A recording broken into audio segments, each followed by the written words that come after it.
Mr. Murray, April 2024 market update, and similar to the previous month, there's a little bit of optimism, maybe not. It's about to get darker. What's your interpretation of the market? Well, certainly the change of the season upon us, and without trying to rip off a rugby cliche, April did seem like a month of two halves. And by what that I mean, I think the first half of the month was still a more oversupplied market. Deals were starting to struggle to come through because the buyers simply had more properties to look at. Second half of the month, we started to see some big, more auction successes and deals becoming not easier, but becoming through a little bit faster due to those stock levels dropping. Would you agree?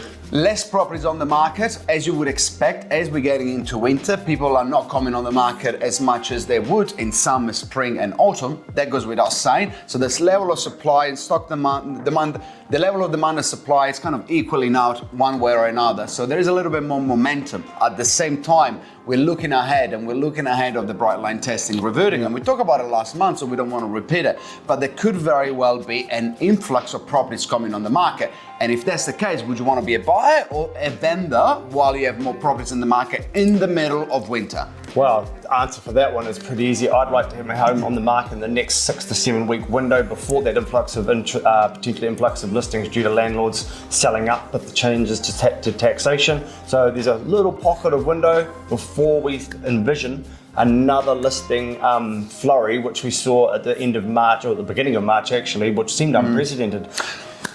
I couldn't agree more, and I think unfortunately 2024, and I'm lucky that I'm feeling happy that I'm not the only person that got it wrong. Even Tony Alexander last year said an increase of 8%, right? And I thought it was going to be around there. You thought it was a bit less than that. Well, at the moment we're looking at the decrease potentially in prices, and I think there's going to be another wave of listing, as we just said, coming on the market, meaning that we're not seeing the light at the end of the tunnel. But at the same time, properties are still selling. How many we sold in April? It's 48 underwritten offers. 48 properties. Now, not trying to pat ourselves on the back, although that's a very good result. Properties are still selling. So a good agent is still able to navigate these very tough times. But it's around what you're doing over and above. And this is not a real estate podcast for trading, but it's basically good agents can still sell properties. And it comes down to that. Oh, and this type of market that we've been on and on about for a couple of years now, it seems agent choice is immensely critical in your ability to get sold well and within the fastest time frame possible.